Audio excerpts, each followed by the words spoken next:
Hello everyone, today we'll talk about how to fix or how to solve the problem of contacts not showing on the application of Telegram. We go to settings.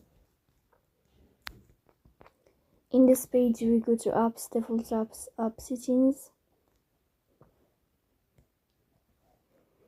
Here in this page you will scrolling down until you find this window of Telegram and you will click here. Then in this page of app info you will go to first stop and you will click OK. Here you will enter to the window of storage. Then you will click on clear cache. In the end you will go to Play Store. You will search about the application of Telegram as you see here and you will click. Then here in this page you will update your app.